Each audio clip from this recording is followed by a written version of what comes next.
Hello and welcome to the Untitled Gen X podcast. A podcast hosted by two childhood best friends dedicated to the pop culture that raised us.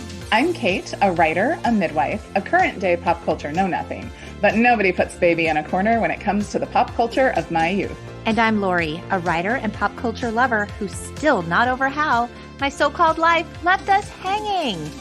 So there are a few things from our joint childhood that Lori and I absolutely adored that many of you may never have heard of. Welcome to one of those episodes. Today, we're totally freaking out over 1982's endearing and oddly unsettling made-for-TV movie, The Electric Grandmother, starring Maureen Stapleton and Edward Herrmann. But before we get into it, if you're enjoying the pod, we'd like to remind you to rate and subscribe so you never miss an episode. Speaking of which, we'd like to give a big, huge shout out to Daft Punk 27, Blue Stitch 123, I'm the Real Melissa, Western Broncos, and Z Swire for your super kind Apple Podcast reviews. They mean more than you could ever know. And Lori, we have to thank Germany, Italy, and France. Yes, the entire countries for listening. Y'all make us feel so much more international than we actually are. So true. And without further ado, let's talk robot grannies, Kate. Let's. The Electric Grandmother. So excited for this. It's either something that you most definitely have heard of, because I promise you, if you've seen this movie, no matter how old you were, you remember it.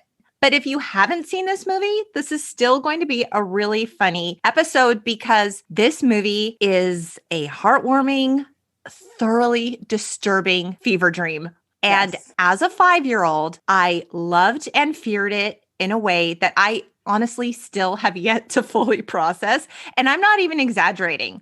Elements of the story are truly, they're touching and beautiful, yet certain more, I'm going to say, imaginative scenes, they're forever etched in my mind, and not in a good way. Yeah. Interestingly, all of my memories of this film are warm and cozy and fuzzy. Really? I have a memory of it being like quirky, but I have no memory of it being creepy or like scary or unsettling.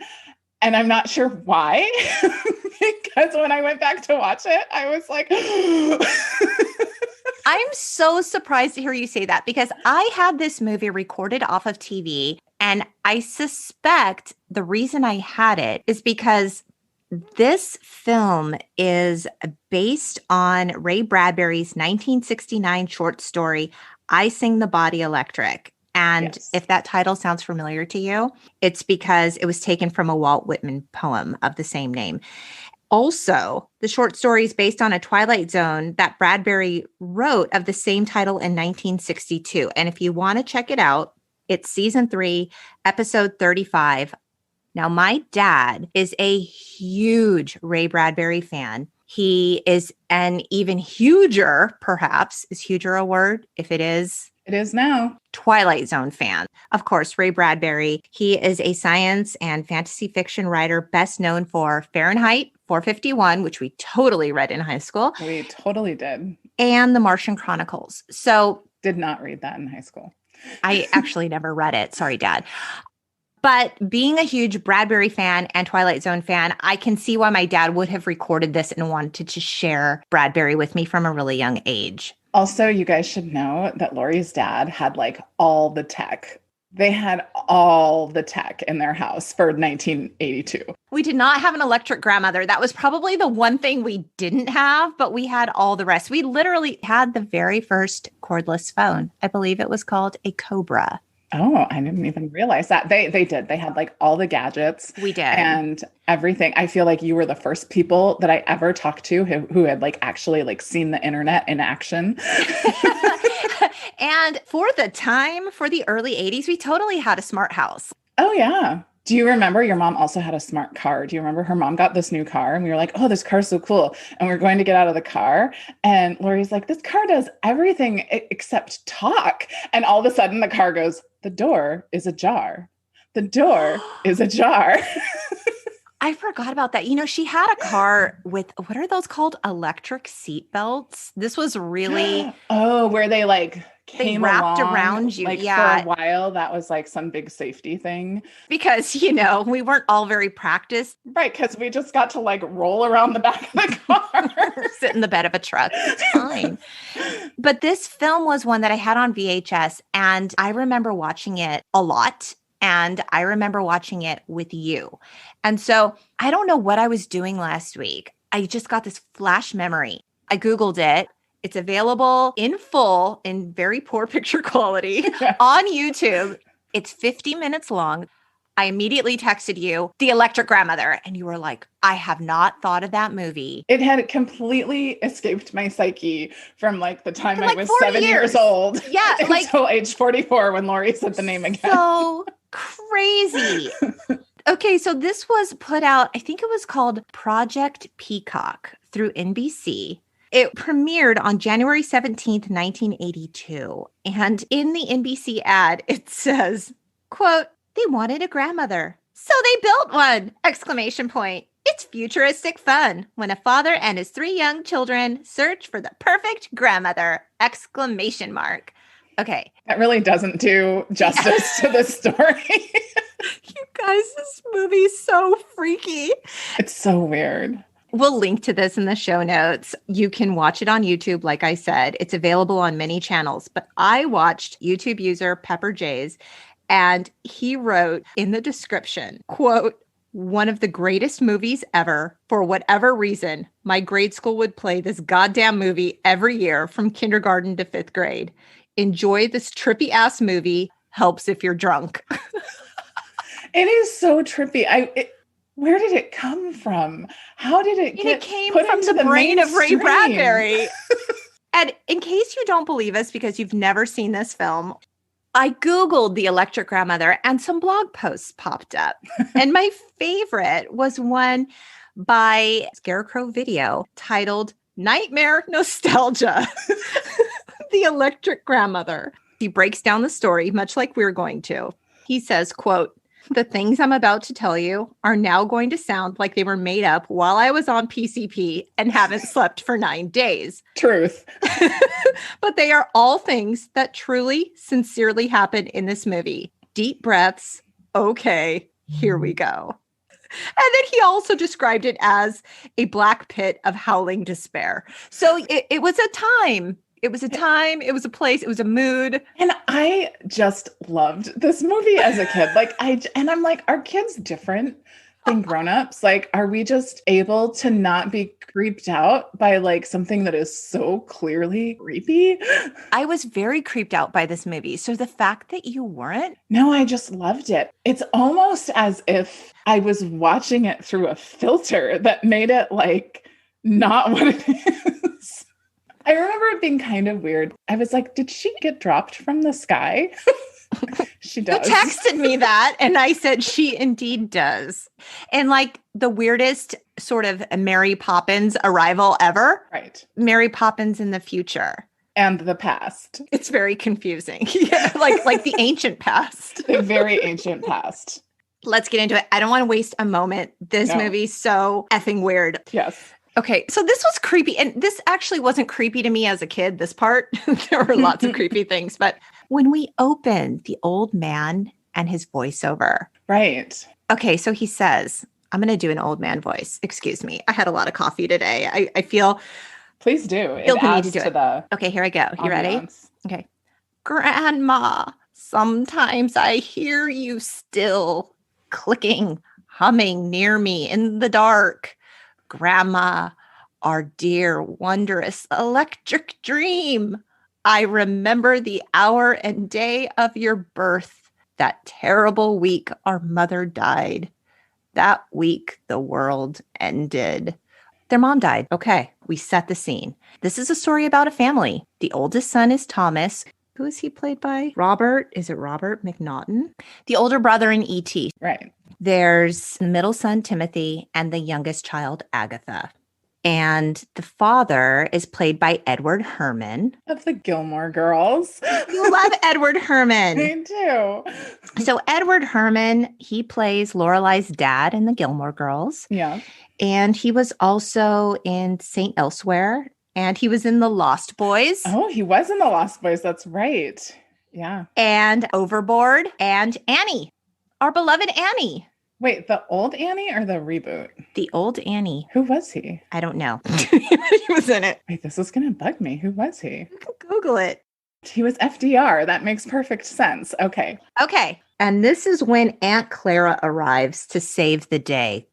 She says to them, we can't all mope all the time. Just look at these gloomy faces. And she's like, I'm going to come in and I'm going to fix everything and I'm going to take control.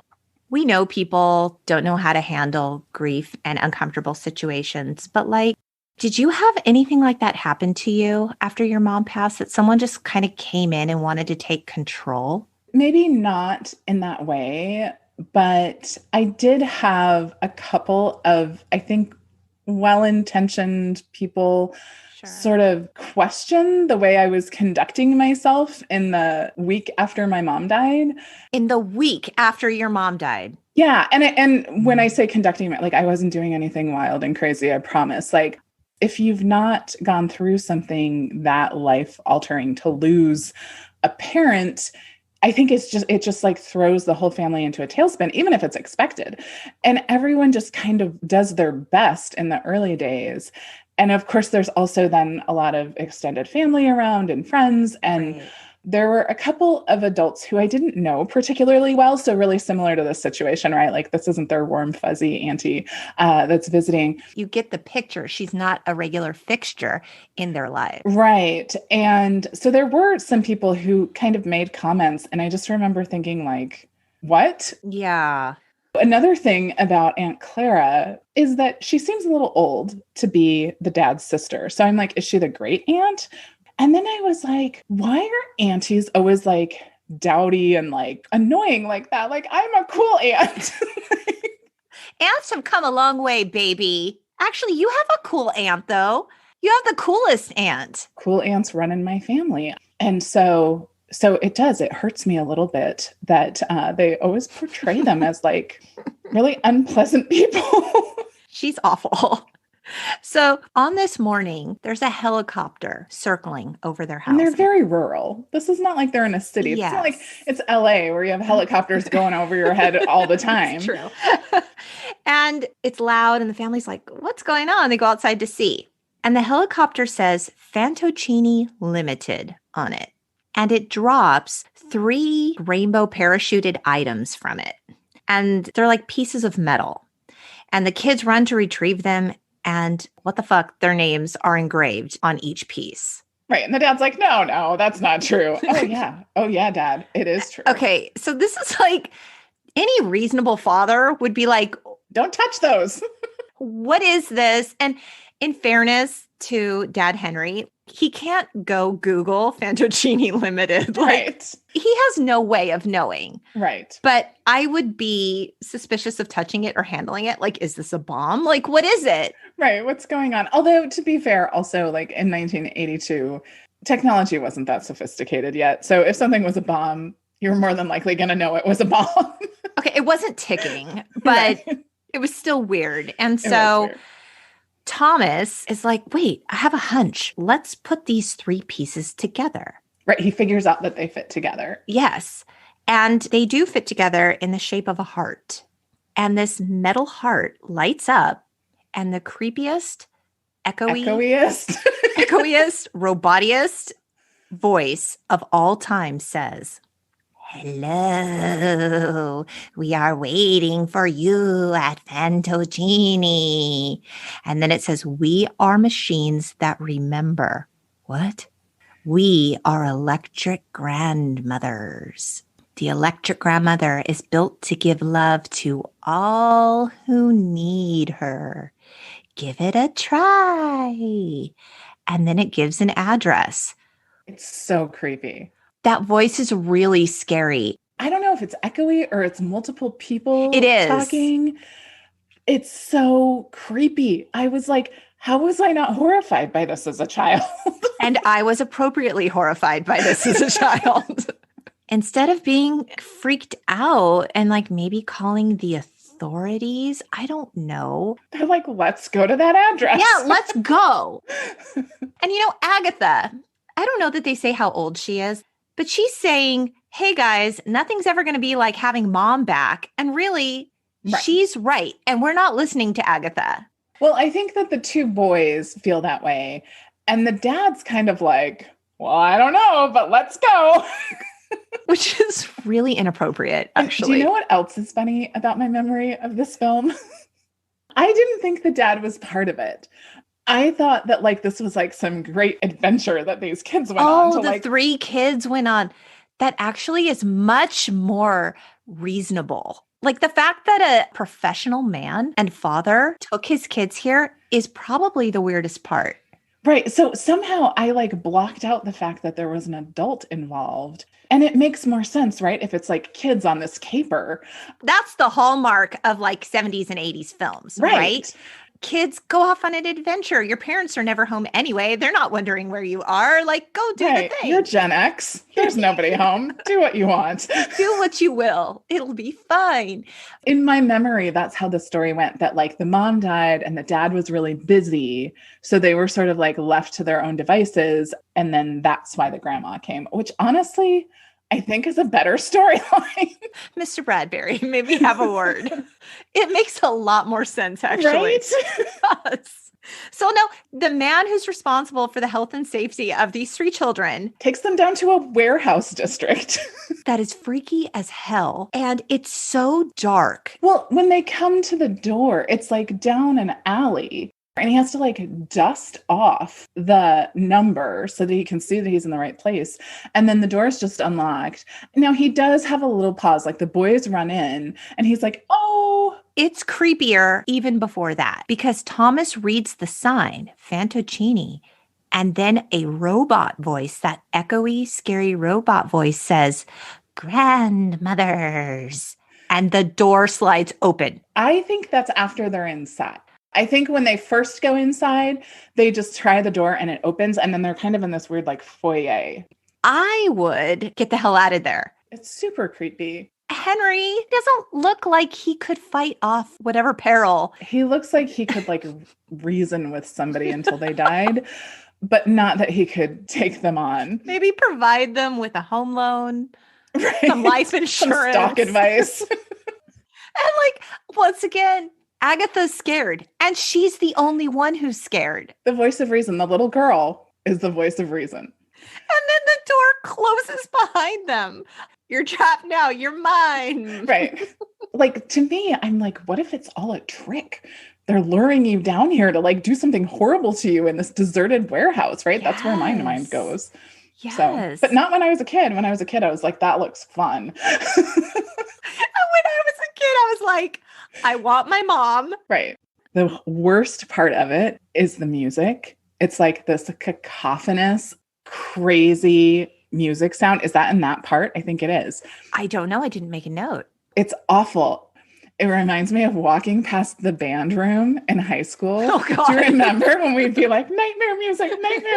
Because like everybody was like warming up and practicing their own parts. So they're not playing all together. It's just like all these musical instruments playing. Oh. And that's exactly what it was. Like that makes that whole scene like so much harder to take because there's just this crazy music. Yeah. So they're looking around like it's dark in here. There's weird shit everywhere. And there's this guy sitting at a desk, like a crazy inventor, wearing a child predator mustache. His name is Guido Fantocini, and he is played by Paul Benedict.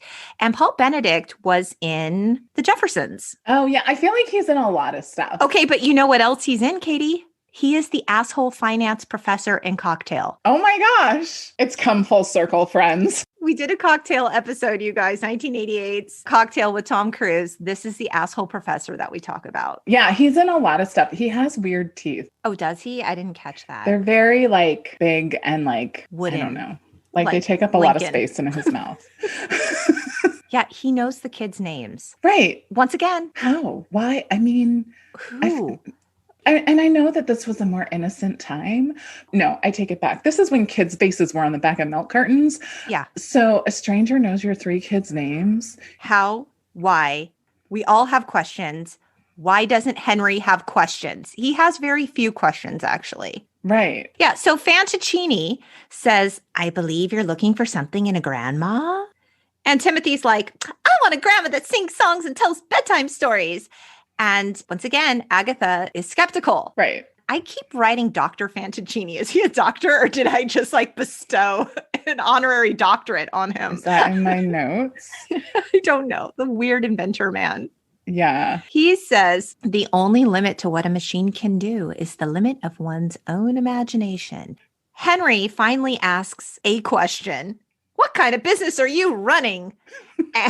Not, how do you know my kids' names? How do you know my address? Why do you have a helicopter? Yeah, like, how do you get your money? Like, no, what kind of business are you running? And Fantaccini says, my business is fulfilling dreams. All grandmothers are made to order and sent to select families on a 30-day trial basis. You've got nothing to lose. Except maybe your life. I don't know. Right. Like, I feel like anytime somebody like really says that in this setting, you're like, but do I? Are we just smarter now? I don't know. Maybe people were just very innocent back in the early 80s. It's not like danger didn't befall anyone in the 80s, actually. Right. Well, and like, I'm sorry, if this happened in my childhood, we would have never touched the parachute things because my mom would have been like, they're laced with LSD. Oh my God. The police would have been called out. The movie would end right there. My dad would have taken apart the metal pieces that fell from the sky to figure out how it was designed. He would have reversed engineered it. And when we got to the factory, he would have been asking some serious questions. Right. So Fantaccini takes the family into his factory where they get to customize their grandma, Katie. And this, Katie, is where we see those floating ghost-like silhouettes that just come and go. And they're just in the shape of like the human form. And you have to choose them quick because then they just go away and they're gone forever. Yeah, it's weird. And the visual is actually really frightening. And they get to choose the grandmother's hair. And Agatha says she wants a grandmother with long hair. This is important later. Yes. And they get to choose her eyes from which show up in this weird kaleidoscope eye prism thing. It's terrifying. It's so scary. Yeah. I have a very strong memory of that moment. The body silhouettes and the eyes. I have a strong memory of it too. But again, my memory was like, wow, that's so cool. For her voice, they all speak into like a horn. So her voice would be the combination of all of theirs. And then all of a sudden they hear what her voice is going to sound like. And literally it says this, hello. But like in a weird echoey multiple voice thing. Right. Hello, hello, my darling. And then they're like excited, like that's not creepy. Right. And they ask, when do we get her? And her voice says, ask me no questions. I'll tell you no lies. But one of these mornings, you'll get a surprise. So long.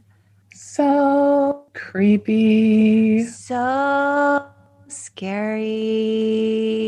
But they're excited. They can't wait. Yeah. I mean, they've got nothing to lose, right, Katie?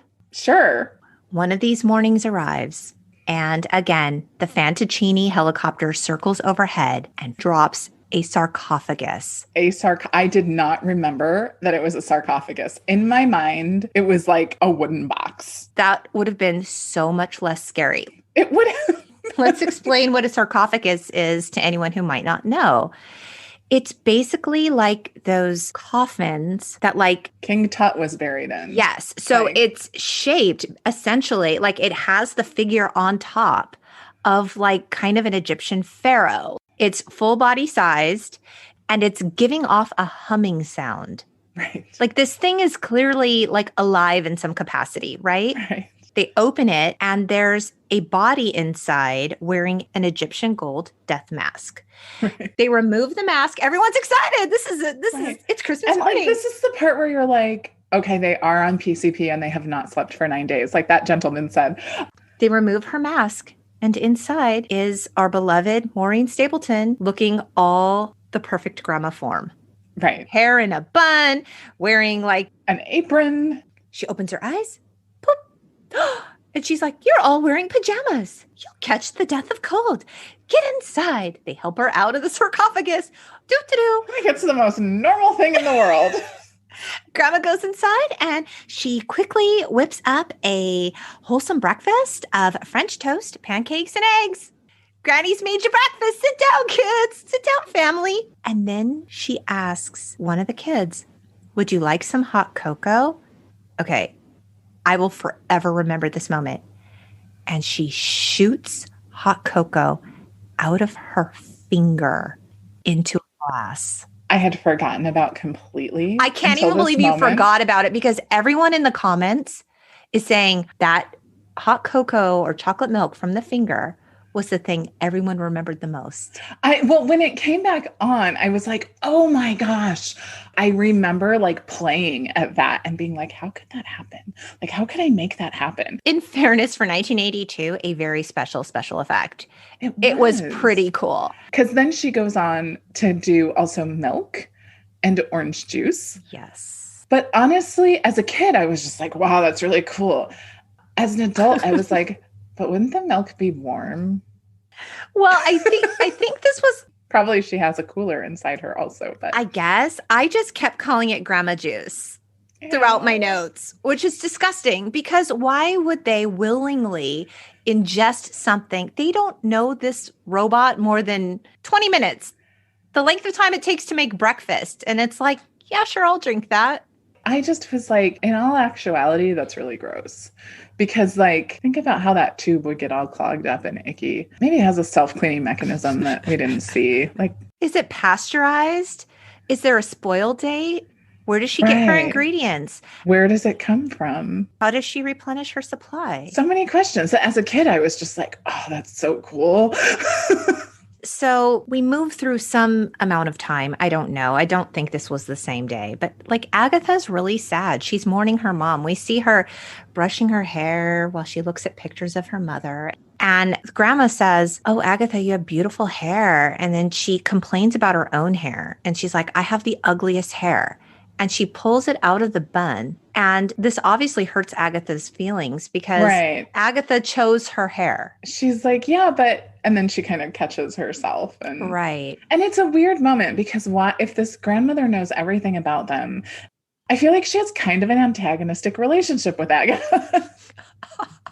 She's a little passive aggressive, Grandma. Right? Like, I'm like, why? And like, why would you say that? Like, and I get it. Yeah, she's like it's so ugly. It's so awful about her hair. And then she says to Agatha, I'd love to brush and braid your hair. No, she asks Agatha to brush her hair. Oh, yes. And Agatha does. And then she's like, your hair is so pretty. I'm sorry. Because Agatha starts to brush her hair and says, your hair is really pretty. I really like it or something like that. And she says, oh, no, not my hair. Your hair is beautiful. I'd love to brush it and braid it. And Agatha freaks the F out.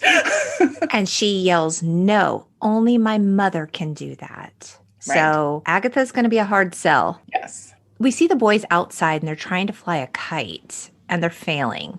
So Grandma goes out there and she shoots kite string from her fingers. Like, again, she can dispense beverages and shoot kites. And string. Like Spider-Man. I don't know. And she decides, because she's so like mystical and whimsical and Mary Poppins like, she's like, the laundry can be washed by the clouds and dried by the wind. And they're all like, wow, Grandma's amazing. And Agatha's like, no. We learn that Grandma is very smart, Kate. She doesn't just help with the children. She actually knows some shit. And she knows Darwin and Plato. And perhaps most creepy and wondrous of all, she stores up knowledge of everything the kids say and do for their whole lives. And one of the boys asks her, oh, yeah, like, what did I say at this time of day at like 3:00 today?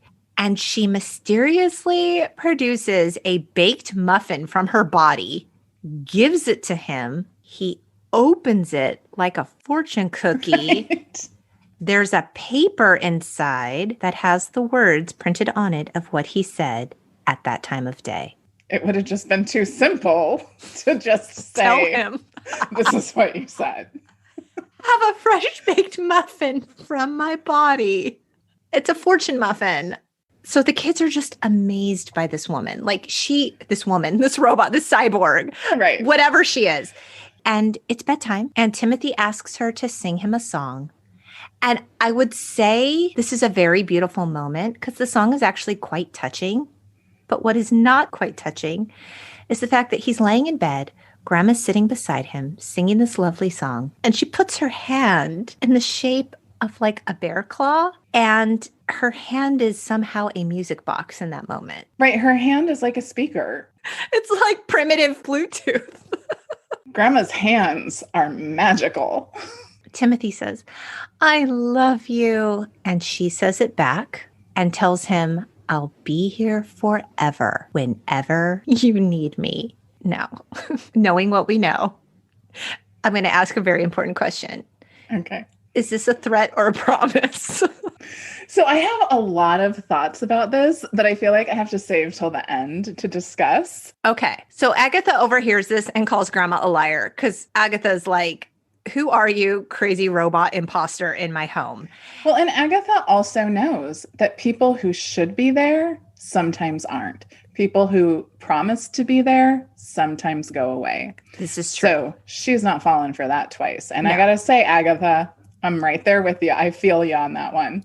So this is when Grandma goes downstairs to the basement to plug herself in to recharge. By itself wouldn't be that creepy, but Okay, so it's really dark down there. There's a rocking chair down there. And this is the stuff of childhood nightmares right here. She plugs herself in and makes these weird body motions. she does like weird robot calisthenics. Yes, that's exactly what it is. All the while, her face is like stone cold, emotionless, stoic. Her face, Yeah, it's blank. dead face. And then she sits in the rocking chair and rocks back and forth with her dead eyes. Yeah, it's creepy. And Agatha goes down to the basement and says to her charging grandma, you can get them to love you, but I never will. You're just a machine. And Agatha unplugs her. Agatha does not suffer any fools. This is when a recording of Agatha's voice plays back to her. And grandma simply, stoically, plugs herself back in. Goes back to grandma sleep. It was really scary. I do remember that scene, and I do remember being creeped out by that. Yeah. Under the best of circumstances, even if we buy into like the whimsical, wonderful nature of this cyborg granny, like the best intentions, and she's just there to love, it's executed in such a disturbing way. I feel like they could have removed that frightening element of it. Right. If she had just plugged herself in and sat down, closed her eyes, and like maybe rocked. and then Agatha had come and unplugged her and had her little say, and then grandma had just plugged herself back in. But like the weird robot calisthenics, the like echoing her voice back to her. That was like No. sort of a passive aggressive grandma move, no? I'm telling you that grandma has like some tension with Agatha. Okay, we're going to get to that real soon. In the morning, it's clear the family is doing so much better with grandma around. The dad is more at ease. He's happier. The boys are much happier, and they're all thriving. And the dad does say, he says to grandma, I wish Agatha would come around. What she says is kind of a cool line. She says she's afraid. That makes her angry. It's up to me to discover the source of her fear. And I was like, whoa, that's actually like a true statement of humankind. Like when people are angry, it's almost always because they're afraid of something. Mm-hmm. And dealing with the anger is rarely the answer. Dealing with the underlying fear is the answer. So there's this little nugget of like good like a advice truth bomb in this creepy ass movie. Well, I think the problem that I have with the grandma is that she's supposedly sent there to fulfill a need, but it comes off as sort of like a classic stepmother narrative. Like, I'm going to come in and I'm going to fill the void and I'm going to get all the children to like me. Grandma has reason because we learn grandma only has 30 days for everyone to be happy and satisfied with her. Right, because there's a guarantee. There's a guarantee. What do they got to lose? Right. Well, she's convinced everyone except for Agatha. So as we're approaching the 30th day, grandma basically calls a family meeting and says, I got to go back to Fantaccini Limited because I failed to make everyone in this house happy. So now everyone hates Agatha. Right. Agatha, you little bitch. Everyone hates Agatha because Grandma's the greatest. Why don't you love her? Right. Now she's got to go back to the scrap heap. Look what you did. You little jerk. As they're walking Grandma back to the sarcophagus to send her back, I guess it's just sat in the front yard for 30 days. Perfectly normal. Timothy says to her, you said you'd be here forever. Like, once again, Timothy's going to lose an important female figure in his life. And this is when Agatha says she's a liar, just like and she starts to say mom. And she gets upset and she cries and she runs away. And the family chases after her, Grandma in front. Agatha's about to get hit by a car. Grandma pushes Agatha away and gets hit by a car. And that was actually really disturbing to me as a kid, too. They show her get hit by the car. She like rolls down the road. And Agatha is hysterical, crying, no, no, please, not like mommy, not like mommy. I think she said it 20 times in a row. Right. In case you weren't sure how she was feeling about this whole situation, in case you hadn't made the connection. We're going to tell you 20 times. Projecting her fears about losing her mother onto electric grandmother. It's now been made very, very clear. So now we can move on to the next act. Grandma wakes up. I can't die. She's like the Terminator. And this is why I ask you, is it a threat or a promise?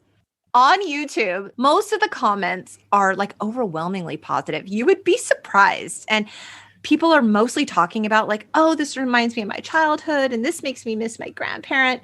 And Xander TM commented, I did not expect people here to be all, quote, I cried so much. I mean, she shot chocolate milk out of her finger and claimed she was an unkillable god. Grandma can't die, which is terrifying. This is the little known origin of Terminator and where it started. I mean, this is 82, and I think, didn't Terminator come out in 84? Right. So Agatha says, then you're not like mommy. You'll always be here? And Grandma says, I can't be killed. I'll always be here with you.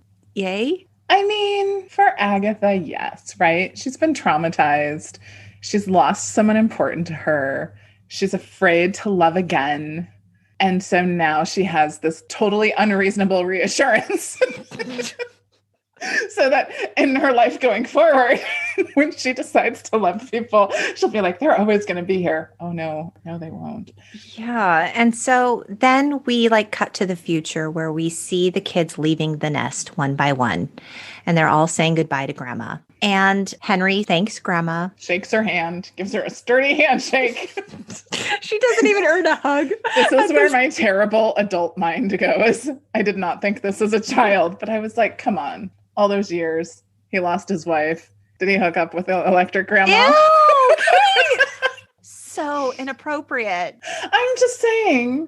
And just to be clear, there's no indication of that. Like, he really literally does give her like a sturdy handshake. Yeah, it's all very professional, actually. Right. And this is when Grandma says, well, back to the factory. So much to talk about. So much to share.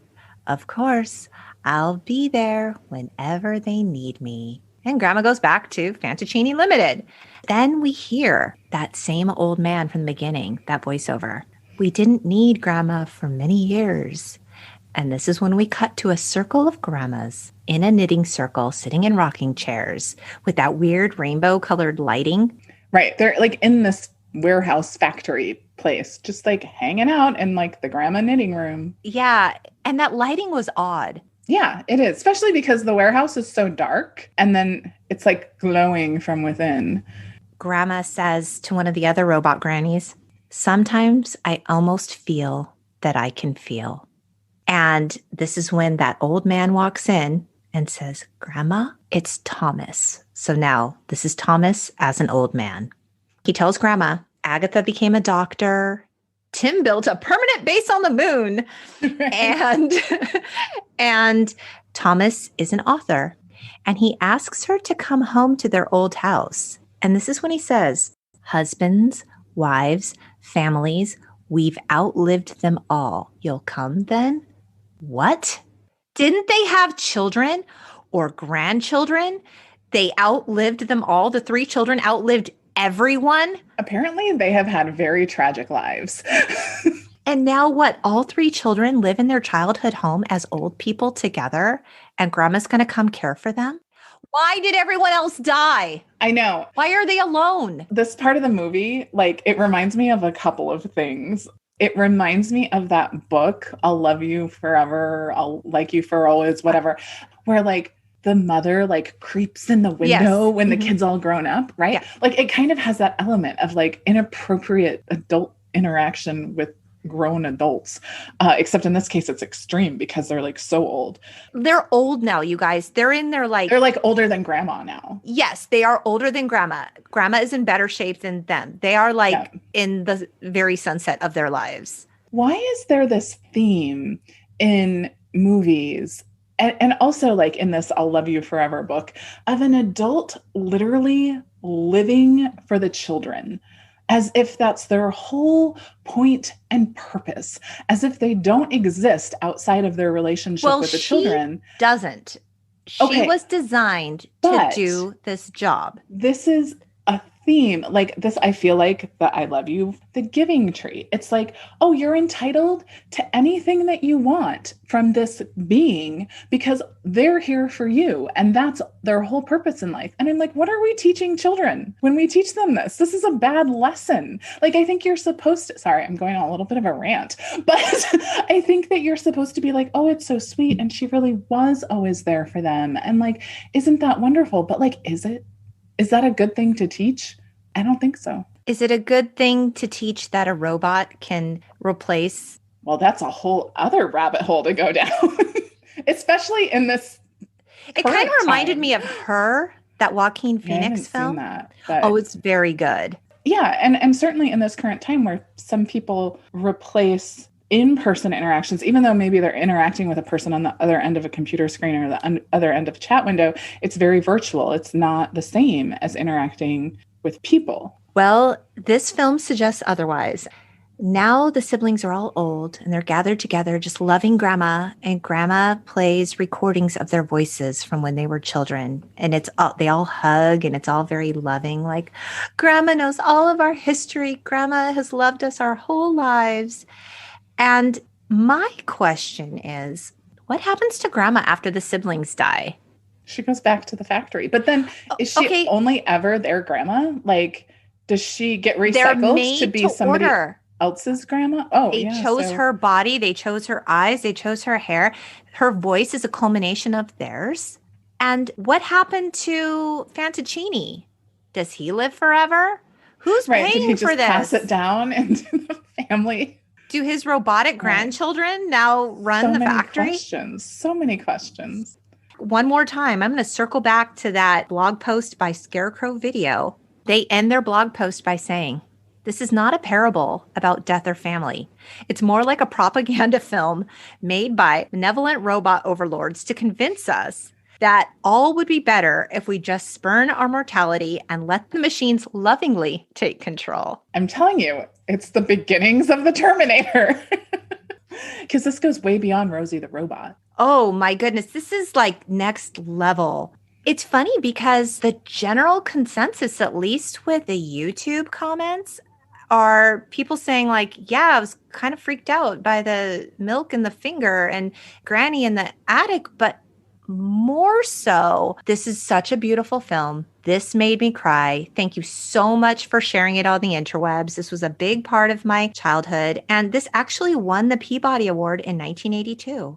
It also was nominated for a Daytime Emmy Award for Outstanding Children's Program in the same year. You know that Mr. Rogers was like, what? So weird. What's interesting, too, is Maureen Stapleton, the one that plays the electric grandmother, she won an Oscar that same year for Best Supporting Actress in Reds, and she had been nominated 3 other times. So she's a big deal. She was a big draw in this film. This film it was like legit good actors in it. And I do kind of understand those people who were like, oh, I mean, it did not make me cry. Let me be clear about that. But Oh, no, me neither. I was a little bit traumatized, a little post-traumatic stress happening.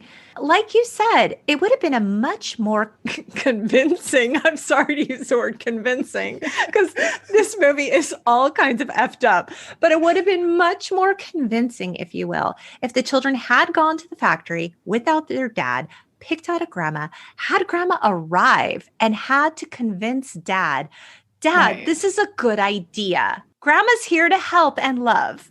If the kids are doing their own thing, then it makes a little more sense. Like, try to imagine a grown-up accompanying the Goonies on their adventure. Like, no grown-up would do that. Or the boys in, Stand By Me. Let's go find a dead body, kids. Come on, pack some snacks. Yeah. Let's go. Like, it makes no sense. So you need that element. Nope, Gilmore Girls' dad was just right there for all the fun. And I don't even really want to talk a lot of crap on Ray Bradbury. Man was amazing, lived an amazing life. What an incredible talent and legacy he leaves behind. Well, and to be fair, like, it's based on his story. So what is the story like? I don't know, because I didn't read it. He wrote the teleplay. So oh, he did. Okay, well, sorry, Ray. I tried to help you. So this idea of robots and what the future looked like, this was a theme that was kind of prevalent in pop culture at large. Like when you think about Small Wonder with Vicky the Robot, right. And even what was that show? Out of This World, with the girl who had the father who was like an alien and she could freeze time. Do you remember that? Oh, yeah. really? And of course it was like Mork and Mindy. And of course he was an alien too. We all thought that we were going to get robots and all we got was Roombas. Like, it's kind of disappointing. So yeah, it was a crazy, wild adventure of a revisit. I loved watching it again. I was so excited to talk about it with you today. We were really giddy all week. Like, we were like, oh my gosh, don't talk about it until we get to the podcast. Save it for the pod. I really do encourage you to watch it. If you've never seen it, it's worth your time. It's 50 minutes. It's available for free. We'll link it in the show notes. I would love to know what the experience is like if you have no history with this and you're watching it for the first time. I would so love to know what that perspective is, because I think it must seem even weirder. It's wild. But also oddly enjoyable. So there you go. I mean, that just sort of sums up nostalgia right there. Yeah. Well, thanks so much for joining us. If you can't wait to hear more, please remember to subscribe so you never miss an episode. And just a friendly reminder, we're on Instagram and Facebook at the Untitled Gen X Podcast. We hope you keep in touch, beautiful people. Bye. Bye.